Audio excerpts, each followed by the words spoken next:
Okay, ఇంకోసారి చదువుకుందాం. వచ్చును దానియేలు గ్రంథము 6వ అధ్యాయము 10వ వచనం. దానియేలు గ్రంథము 6వ అధ్యాయము 10వ వచనము గట్టిగా చదవండి. ఇట్టి శాసనము దానియేలు తెలుసుకునను, అతడు తన ఇంటికి వెళ్ళి యథాప్రకారము అనుదినము ముమ్మారు మోకాళ్ళుని తన ఇంటి పై కిటికీలు యెరూషలేము తట్టులకు తెరవబడి ఉండగా తన దేవునికి ప్రార్థన చేయొచ్చు, ఆయన్ను స్తుతించుచూ వచ్చెను. శాసనం చేయబడిందని దానియేలు విన్నాడు. అయినా సరే ఆ శాసనం గురించి కానీ రాజు చేత చేయబడిన శాసనం గురించి కానీ లక్ష్య పెట్టక దేవుని యందు లక్ష్యం ఉంచాడు. దానియేలు ఎవరి యందు లక్ష్యం ఉంచాడు? దేవుని యందు లక్ష్యం ఉంచి ఆ శాసనాన్ని పట్టించుకోకుండా ఇంటికి పోయి యథాప్రకారము అనుదినము తాను మోకాళ్ళుని ముమ్మారు దేవునికి ప్రార్థిస్తూ స్తుతులు అర్పిస్తున్నాడు. దానియేలు భక్తుడు దేవునికి స్తుతులు అర్పిస్తున్నాడు. స్తుతులు అంటే ఆరాధిస్తున్నాడు. స్తుతించడం అంటే ఆరాధన చేయడం. ఎలాంటి దేవునికి దానియేలు ఆరాధిస్తున్నాడు? లేదా మన అవసరం ఏంటంటే దానియేలు ఆరాధిస్తున్న దేవుడు ఎలాంటి వాడు? దానియేలు ఆరాధిస్తున్న దేవుడు ఎలాంటి వాడు? దానియేలు ఆరాధిస్తున్న దేవుడు ఎలాంటి వాడు చూద్దాం రండి. పరిశుద్ధ బైబిల్ గ్రంథము దానియేలు గ్రంథము 6వ అధ్యాయము 27వ వచనం. 27వ వచనం చదివేటారు అందరికీ వినబడినట్టుగా బిగ్గరగా చదవండి అక్క. ఎవరైనా సరే ఆయన విడిపించేవాడును రక్షించేవాడునై ఉండి పరమందును భూమి మీదను సూచక క్రియలను ఆశ్చర్య కార్యములను చేయవాడు. ఆయనే సింహముల నోట నుండి ఈ దానియేలు రక్షించనని రాయించాను. దానియేలు ఆరాధిస్తున్న దేవుడు మొట్టమొదటిగా ఎలాంటి వాడయ్యా అంటే ఆయన విడిపించువాడును రక్షించువాడునై ఉన్నాడు. మొట్టమొదటిగా రక్షిస్తేవాడు, ఆయన రక్షణ ఇచ్చేవాడు. ఆయన ఎలాంటి దేవుడు? రక్షణ, నీకు నాకు రక్షణ ఇచ్చే దేవుడు, రక్షించే దేవుడు. దానియేలు ఆరాధిస్తున్న దేవుడు ఎలాంటి వాడంటే మొట్టమొదటిగా మనకి రక్షించువాడు, మనకి రక్షణ ఇచ్చేవాడు, మనకి రక్షణ ఇచ్చే దేవుడు. దేని నుంచి రక్షిస్తాడంటే మన పాపాల నుంచి మనల్ని రక్షిస్తాడు, మన దోషాల నుంచి, మన అపరాధాల నుంచి, మన అవిధేయమైన జీవితం నుంచి ఆయన నిన్ను నన్ను రక్షించుకున్నాడు. దానియేలు ఎలాంటి దేవుణ్ణి ఆరాధిస్తున్నాడు అంటే మొట్టమొదటిగా దానియేలు ఆయన మనల్ని రక్షించే దేవుడు. దానియేలు ఆరాధిస్తున్న దేవుడు మనల్ని రక్షణ ఇచ్చే దేవుడు. నీకు నాకు రక్షణ ఇచ్చి ఆ రక్షణ ఇవ్వడం కోసము తన కలవరి శిలువలో తన ప్రాణాన్ని పరంగా పెట్టి మనకి రక్షణ ఇచ్చాడు. మన పాపాలకు క్షమించాడు, మన అపరాధాలు మన దోషాలకు క్షమించాడు. మనం ఎలాంటి స్థితిలో ఉన్నామయ్యా అంటే మనకు నచ్చిన రీతిలో తిరుగుతూ ఈ లోకంలో మన ఇష్టానుసారంగా జీవించి మన ఉగ్రతకు, దేవుని ఉగ్రతకు పాత్రమై ఉన్నాము. అపరాధాలతో పాపాలతో సచ్చిన వాడిగా ఉన్నాము. ఆ స్థితిలో దేవుడు నిన్ను నన్ను ఆయన కృప చేత రక్షించాడు. ఎబిసికి రాసిన పత్రిక 2వ అధ్యాయము 5వ వచనం చదవండి ఒకరు. ఎబిసికి రాసిన పత్రిక అపోస్తలుడైన పౌలు ఎబిసికి రాసిన పత్రిక 2వ అధ్యాయము 5వ వచనం. ఆయనను దేవుడు కరుణా సంపన్నుడై ఉండి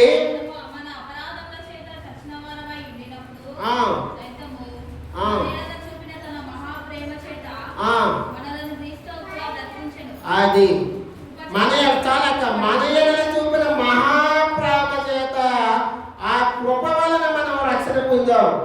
ఆయన కృప వల్ల, ఆ ఉచితమైన కృప వల్ల మనల్ని ఆయన రక్షించుకున్నాడు. మనం రక్షణ పొందడానికి ఏమైనా లంచం ఇచ్చామా? ఎంత ఇచ్చామా? ఇవ్వలేదు. ఉచితంగా రక్షణ ఇచ్చాడు ఆయన. మన పాపాలకు క్షమించాడు, మన అపరాధాలకు క్షమించాడు, మన దోషాలకు క్షమించాడు. క్షమించి నిన్ను నన్ను ఆ పాపాల నుంచి అపరాధాల నుంచి కొట్టివేసి మన కోసము ఆయన కలవరి సేవలో కన్నీరు కార్చాడు. దానియేలు సేవిస్తున్న దేవుడు ఎలాంటి వాడంటే మొట్టమొదటిగా మనకి రక్షించేవాడు. దానియేలుని సింహాల నోట్లో నుంచి ఆయనే రక్షించాడు. ఆ సింహాల నుంచి తప్పించింది ఆయనే దేవదూతను పంపించి ఆ దేవదూతలతో దానియేలుని కాపాడినది దేవుడే.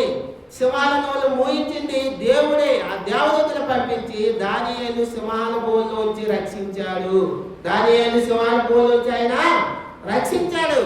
ఆయన రక్షించకపోతే సింహాలు ఎప్పుడో దానియేలు మింగేసేది. ఆయన రక్షకుడు, లోక రక్షకుడు. ఆయన ఈ లోకానికి సమస్త మానవాళికి రక్షణ ఇవ్వడం కోసము ఆయన పరలోకం నుంచి దిగివచ్చాడు. పరలోకం నుంచి దిగివచ్చిన దేవుడు ఆయన. పరలోకం నుంచి మానవాళికి రక్షణ ఇవ్వడం కోసం ఆయన దిగివచ్చాడు. రక్షకుడు ఆయన, మనల్ని రక్షించే దేవుడు ఆయన. ప్రియమైన దేవుని బిడ్డలారా, ఆయన రక్షించే దేవుడు. ఆయన రక్షించకపోతే మనం ఎప్పుడో నిత్య నరకానికి పాత్రలుగా ఉన్న మనల్ని మన పాపాలను క్షమించి, మన అపరాధాలను క్షమించి, మన దోషాలను క్షమించి ఆయన రక్షణించాడు. కాబట్టి ప్రియమైన దేవుని బిడ్డలారా, దానియేలు సేవిస్తున్న దేవుడు మనకు రక్షించుకు సమర్థుడై ఉన్నాడు. పేతురు రాసిన అపోస్తలుడైన పేతురు రాసిన మొదటి పత్రిక చూడండి. పేతురు రాసిన మొదటి పత్రిక 5వ అధ్యాయం 8వ వచనం చదవండి. 5:8. నిబ్బరమైన బుద్ధి గలవారే మెలకువగా ఉండడి, మీ విరోధి అయిన అపవాది గర్జించి సింహం వలె ఎవరిని మింగుదునా అని వెదుకుచూ తిరుగుచున్నాడు. అపవాది సాతాను, లోక సంబంధమైన సాతాను నిన్ను నన్ను ఎవరిని మింగుదునా, ఎవరిని పాపంలోకి నడిపించాలా, ఎవరిని దోషంలోకి నడిపించాలని, ఎవరిని మింగుదునని గర్జించి సింహం వలె ఈ లోకంలో సంచరిస్తున్నప్పుడు దేవాది దేవుడే ఆ లోక సంబంధమైన సింహం నుంచి నిన్ను నన్ను రక్షించుకున్నాడు. ఆయన రక్షణించాడు. ఆయన ఇచ్చిన రక్షణ బట్టి యేసయ్య ఆ లోక సంబంధమైన శివాల నోట్లో నేను పడకుండా నన్ను రక్షించినావు. అందుని బట్టి నేను ఆరాధిస్తున్నా. నాకు ఇచ్చిన రక్షణ బట్టి నేను ఆరాధిస్తున్నా. ఆయన కనపరచాలి. దానియేలు ఆరాధిస్తున్న దేవుడు మొట్టమొదటిగా ఎలాంటి వాడంటే మనల్ని రక్షించేవాడు. రెండోది చూద్దాం. దానియేలు గ్రంథము 6వ అధ్యాయము. దానియేలు గ్రంథం అక్కడ పెట్టుకోండి, అన్ని అక్కడి నుంచి వస్తాయి. దానియేలు గ్రంథము 6వ అధ్యాయము 27వ వచనం ఇంకోసారి చదువుకుందాం. ఆయన విడిపించేవాడును రక్షించేవాడునై ఉండి పరమందును భూమి మీదను సూచక క్రియలను ఆశ్చర్య కార్యములను చేయవాడు. ఆయనే సింహముల నోట నుండి ఈ దానియేలును రక్షించును. మొట్టమొదటిగా దానియేలు ఆరాధిస్తున్న దేవుడు రక్షించేవాడు, రక్షణ ఇచ్చేవాడు. రెండోదిగా ఆయన విడిపిస్తాడు. ఆయన ఏం చేస్తాడు?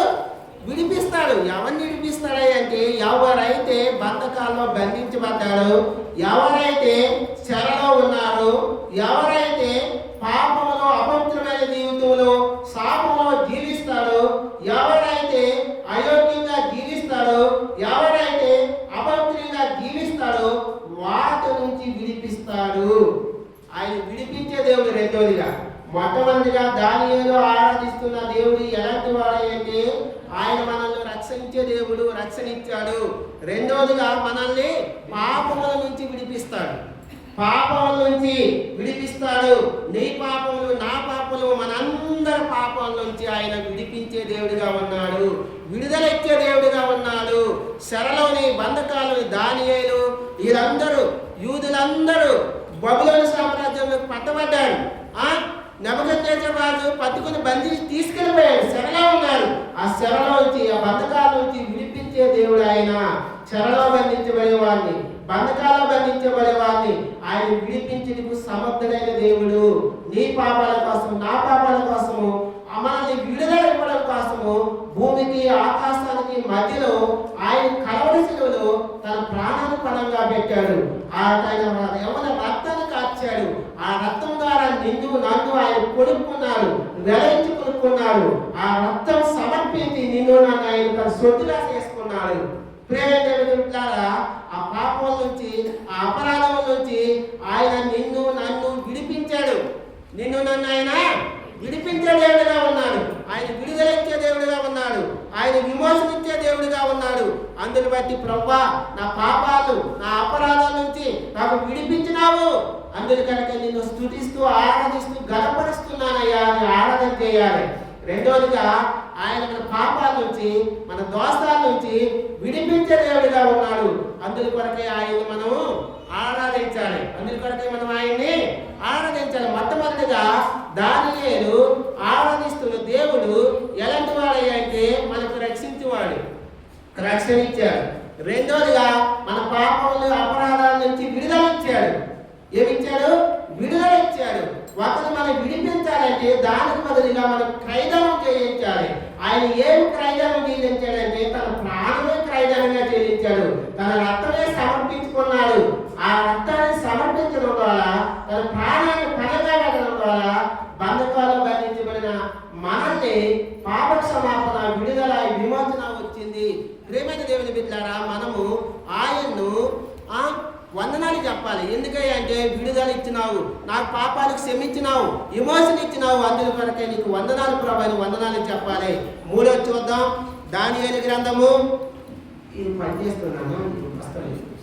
దానియేలు గ్రంథము 6వ అధ్యాయము 27వ వచనం మళ్ళీ చదువుకున్నాం.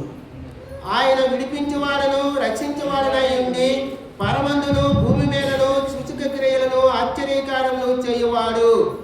మూడవదిగా మొట్టమొదటిగా దానియేలు ఆరాధిస్తున్న దేవుడు ఎలాంటి వాడమ్మా?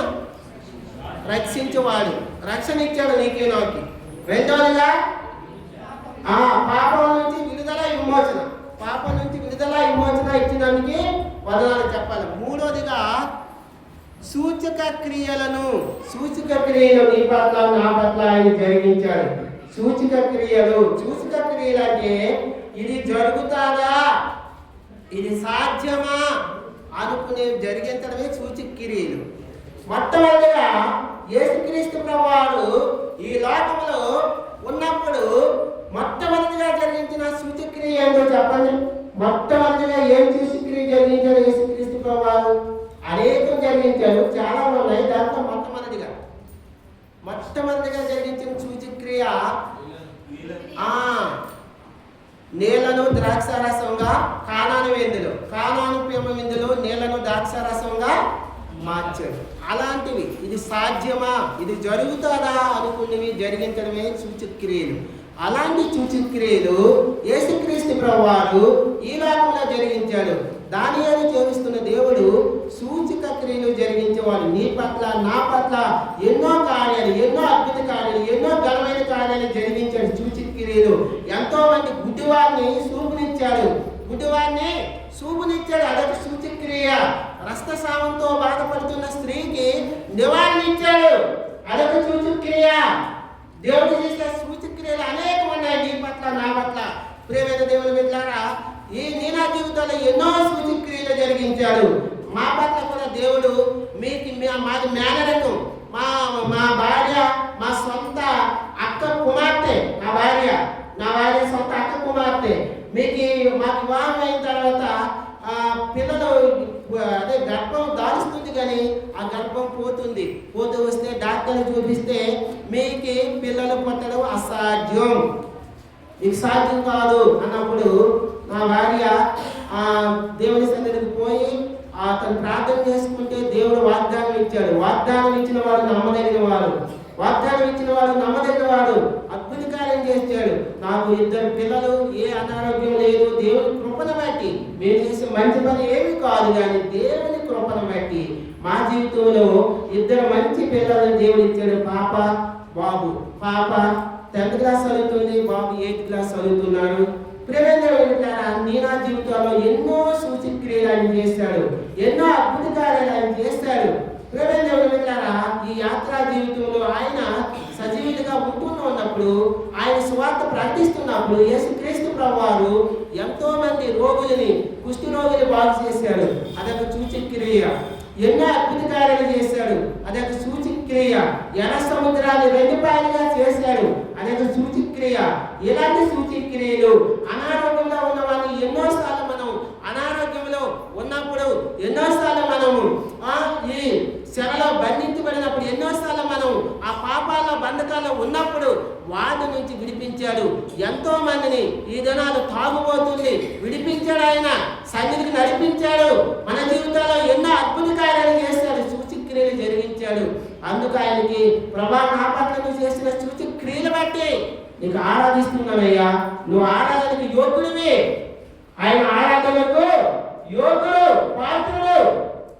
కాబట్టి ప్రియమైన దేవుని బిడ్డలారా, నీ నా జీవితాల్లో ఆయన చేసిన సూచక క్రియల బట్టి మనం ఆయన్ని ఆరాధించాలి, ఆయన కనపరచాలి, ఆయన మహిమపరచాలి. మొట్టమొదటిగా దానియేలు ఆరాధిస్తున్న దేవుడు ఎలాంటి వాడయ్య అంటే నీకు నాకు రక్షణ ఇచ్చేవాడు. రెండవదిగా మన పాపములు అపరాధముల నుంచి విడుదల విమోచన ఇచ్చాడు. మూడవదిగా నీ నా జీవితాల్లో సూచక క్రియలు జరిగించాడు. ఎన్నో సూచక క్రియలు మన పట్ల జరిగించినందుకు ఆయనకి ఆరాధన చేయాలి, ఆయనకి మనము ఘనపరచాలి. నాలుగవదిగా చూద్దాము దానియేలు గ్రంథము 6వ అధ్యాయము 27వ వచనంలో చదువుకుందాము. ఆయన విడిపించేవాడును రక్షించేవాడునై ఉండి పరమనుండును భూమి మీదను సూచక్రియలను ఆశ్చర్యకార్యములు చేయవాడు. నాలుగవదిగా ఎలాంటి కార్యాలు చేయవాడు? ఆశ్చర్య కార్యాలు చేయవాడు. ఎలాంటి కార్యాలక? ఆశ్చర్యమైన కార్యాలు, అద్భుత కార్యాలు చేయవాడు. ఆనాడు ఐగుప్తులోని ప్రజలందరూ, దేవుని ప్రజలందరూ బానిసలుగా ఉన్నప్పుడు ఆయన ఐగుప్తులోంచి మోసే నాయకత్వంలో నడిపించిన తర్వాత ఎర్ర సముద్రం దగ్గరికి వచ్చారు. ప్రజలందరూ వచ్చారు. వచ్చినప్పుడు వెనక నుంచి ఫరో సర్వసైన్యం వస్తుంది, తండ్రికి వస్తుంది. ముందేమో ఎర్ర సముద్రము, ఎటు పోవాలో తెలియని స్థితిలో ఉన్నారు ప్రజలు, అయోమయ స్థితిలో ఉన్నారు. మోసే మీద సరుగుతున్నాడు, గొలుగుతున్నాడు. మోసే ఏం చేయాలో తెలియని స్థితినప్పుడు మోసే నువ్వు కర్రని ముందుగా చూపి, కర్రని ఎర్ర సముద్రంలోకి చూపించమన్నప్పుడు ఎర్ర సముద్రం 2 పాయలుగా చీలి ఆరిన నేలపైన ప్రజలందరూ నడిచి వెళ్ళారు. ఆరిన నేలపైన ఆశ్చర్యకార్యాలు చేయవాడు. నీ నా జీవితంలో ఎన్నో ఆశ్చర్యకార్యాలు, నీ నా జీవితంలో ఎంతో అద్భుత కార్యాలు చేయవాడు. ప్రజలందరూ ఆరిన నేలపై వెళ్ళారు. వెళ్ళిన తర్వాత పరో సర్వ సైన్యము, రథాలు, రౌతులు, గుర్రాలు సమస్తం వచ్చినాయి. ఎర్ర సముద్రంలో నడిమికి వచ్చినప్పుడు ఏమైంది ప్రియమైన దేవుని పిల్లారా? మళ్ళీ సమస్తం నీటితో నిండిపోయి సమస్తము రథాలు, రౌతులు, గుర్రాలు, పరో సర్వ సైన్యము మునిగిపోయింది. ఎంత అద్భుత కార్యాలు, ఎంత ఆశ్చర్యకార్యాలు జరిగించేవారు తన దేవుని ప్రజలకి. చూసారా, ఆ ఎర్ర సముద్రం లాంటి అంత భయంకరమైన పరిస్థితుల్లోంచి ఆయన విడిపించేందుకు సమర్థుడు. విడిపించాడా లేదా? తన ప్రజల్ని విడిపించాడు. అదే ఎర్ర సముద్రంలో శత్రు సైన్యాన్ని మూసివేశాడు. శత్రు సైన్యాన్ని సమర్థను నాశనం చేశాడు. ఎన్నో ఆశ్చర్య కార్యాలు. అంత మాత్రమే కాదు, అరణ్య యాత్ర జీవితుల ప్రయాణంలో ప్రజలందరూ కనీసం చాలా మంది ఉన్నారు, విస్తారమైన ప్రజలు ఉన్నారు. తినడానికి మోసే మాకు తినడానికి తిండి లేవు, నీళ్ళు లేవు, ఆహారం లేదు అన్నప్పుడు మన్నా ద్వారా 40 సంవత్సరాలు పోషించాడు. మన్నా ద్వారా జీవాహారం ఇచ్చి పోషించాడు. ఆయన జీవాహారం ఇచ్చి 40 ఏళ్ళు పోషించాడు. 40 ఏళ్ళు మొత్తం చాలా మంది, కనీసం వారంతా బైబిల్ పండితులు చెప్పే ప్రకారం కనీసం ఒక 25 లక్షల మంది ప్రజలు ఉంటారు. స్త్రీలు, పురుషులు, చిన్నలు, పెద్దలు అందరూ కలిసి. యోగులు 6 లక్షల మంది, మిగతా వాళ్ళు అందరూ కలిసి కనీసం 25 లక్షలు 34 లక్షల మంది ప్రజలు ఉంటారు. వాళ్ళందరినీ అనుదినము 40 ఏళ్ళు మన్నాతో పోషించి ఆశ్చర్యకార్యాలు చేశాడు. మారాను మధురకరంగా మార్చి ఆశ్చర్యకార్యాలు చేసిన దేవుడు ఆయన. అందుకు ఆయన గణపరచాలి.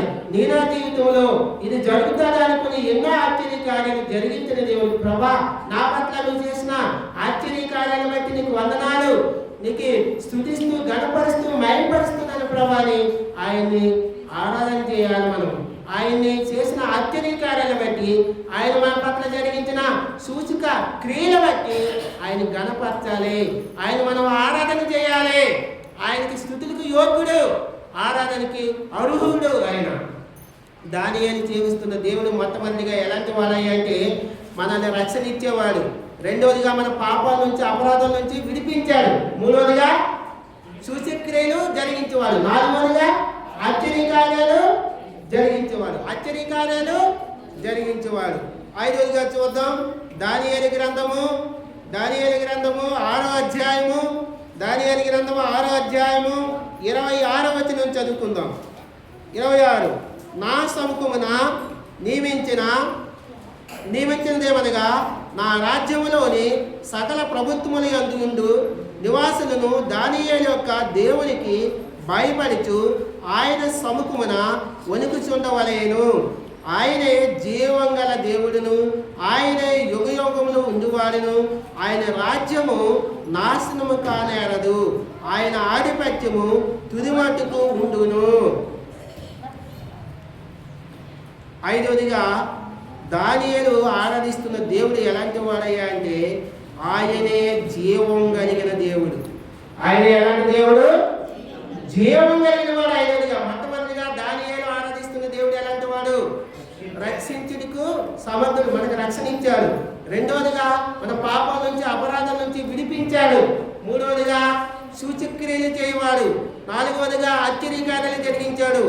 ఐదవదిగా ఆయనే జీవం కలిగిన దేవుడు.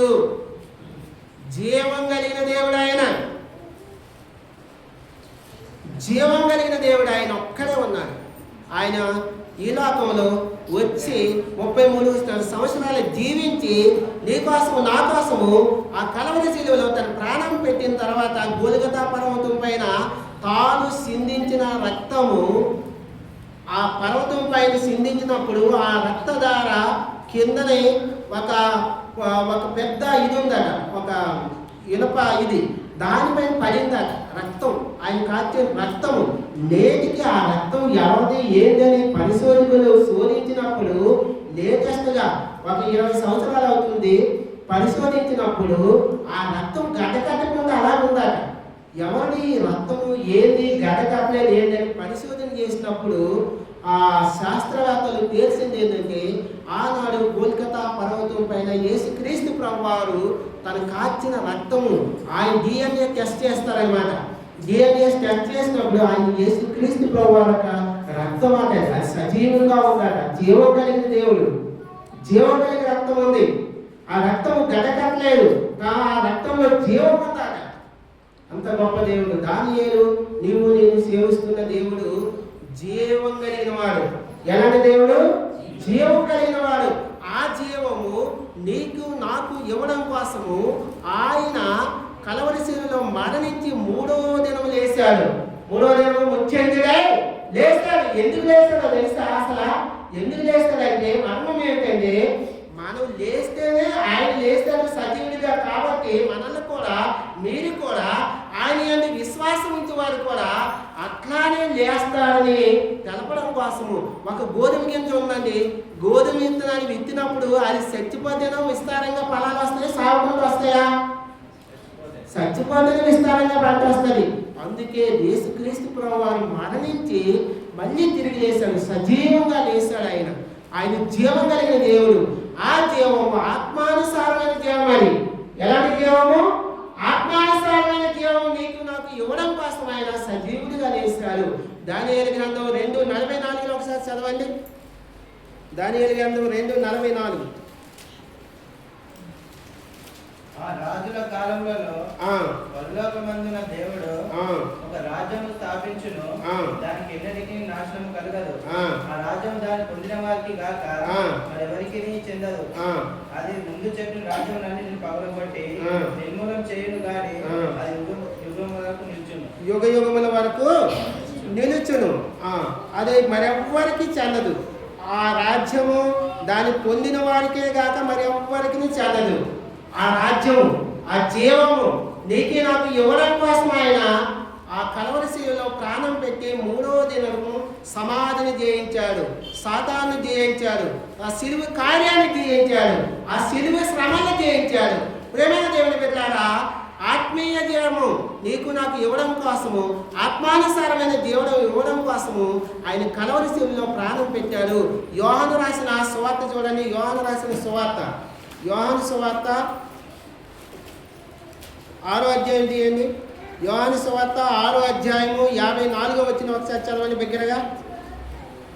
నా శరీరము తిని నా రక్తము త్రాగువాడే నిత్య జీవం గలవాడు, అంత్యదినమున నేను వాడిని లేపుదును. అది చూసినారా? ఆయన శరీరం ఎవరైతే తింటారో, ఆయన రక్తం ఎవరైతే తాగుతారో నిత్య జీవం గలవాడు. నిత్య జీవం ఇస్తాను, నిత్యము నిలిచి ఉండే జీవం. ఆ నిత్యము నిలిచి ఉండే జీవము నీకు నాకు పాపంలో మరణిస్తే, ఆ అపరాధంలో మరణిస్తే, ఆ దోషంలో మరణిస్తే ఆ నిత్య జీవం ఉండదు. అందుకే ఆయన నిన్ను నన్ను రక్షించుకున్నాడు, మన పాపాలను క్షమించాడు, మన అపరాధాలు క్షమించాడు. క్షమించి నీ పట్ల నా పట్ల ఆశ్చర్యకార్యాలు చూసిన క్రియలు జరిగించి ఆ జీవం లేని మనకి ఆ జీవం ఇవ్వడం కోసము, ఆత్మానుసారమైన జీవం. ఎలాంటి జీవం? భౌతికమైన జీవం కాదండి, ఆత్మానుసారమైన జీవం ఇవ్వడం కోసము ఆయన కలవరి శిలువలో మరణించి తిరిగి లేస్తాడు. అలాంటి దేవుడిని నువ్వు నేను ఈరోజు ఆరాధన చేయాలి. దానియేలు సేవిస్తున్న దేవుడు జీవం కలిగిన దేవుడు. ఎలాంటి దేవుడు?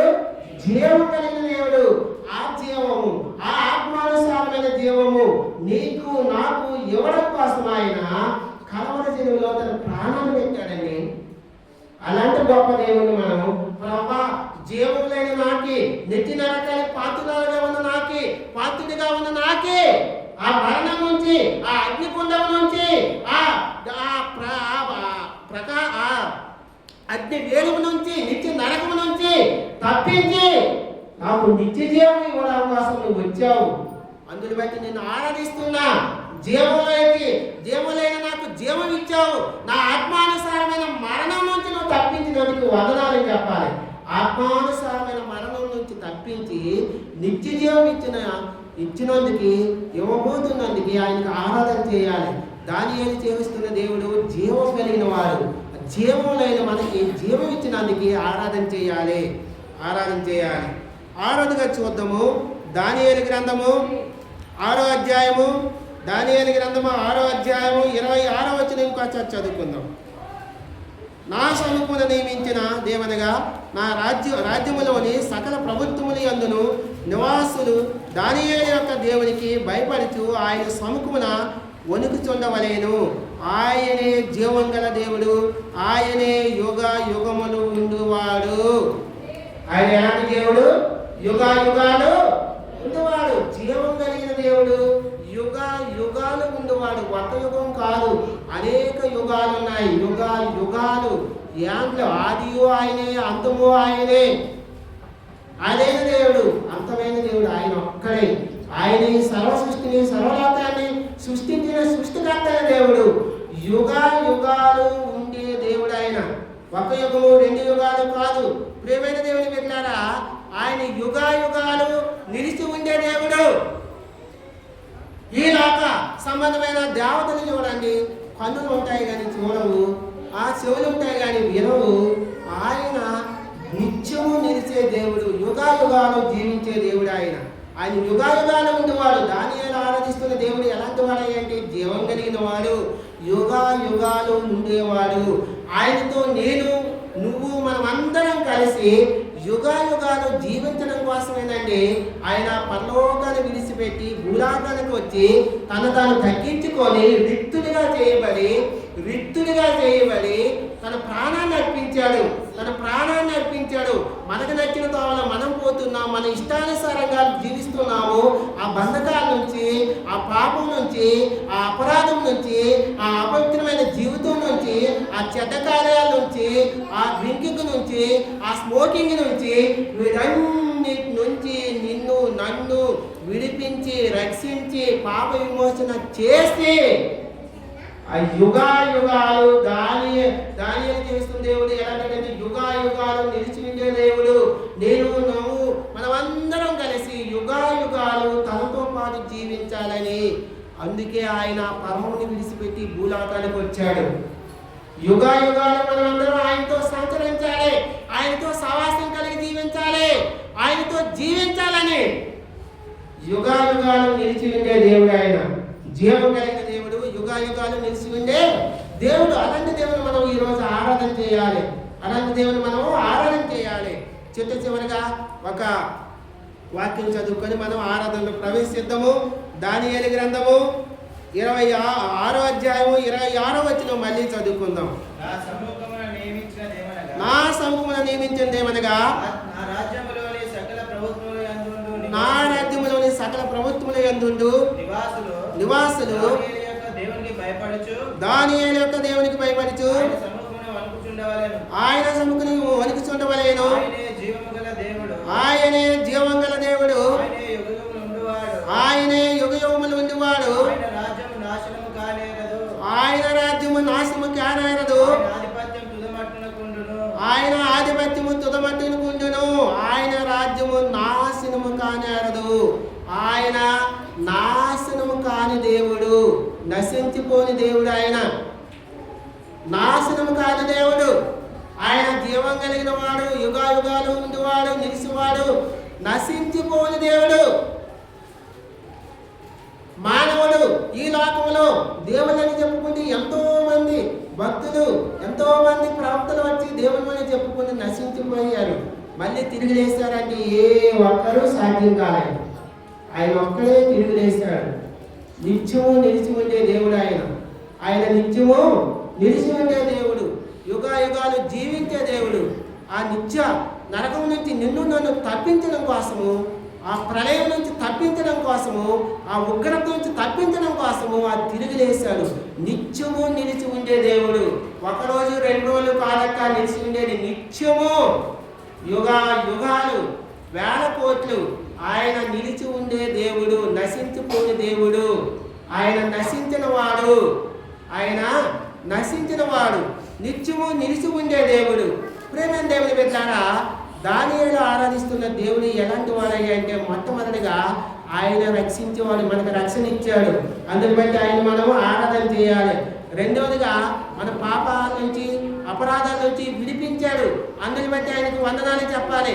మూడవదిగా నీ పట్ల నా పట్ల ఆయన సూచక క్రియలు జరిగించాడు, ఎన్నో కార్యాలు జరిగించాడు. ఇది సాధ్యమా, ఇది అసాధ్యమా అనుకుని కూడా సాధ్యపరిచాడు.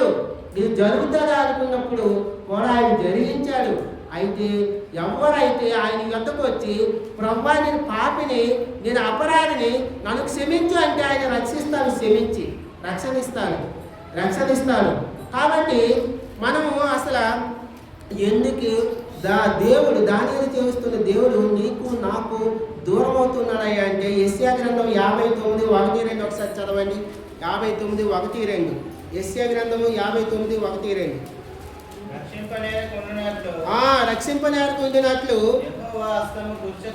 యెహోవా హస్తము కురుసు కాలేదు, విననేరక ఉండినట్లు ఆయన చెవులు మందము కాలేదు.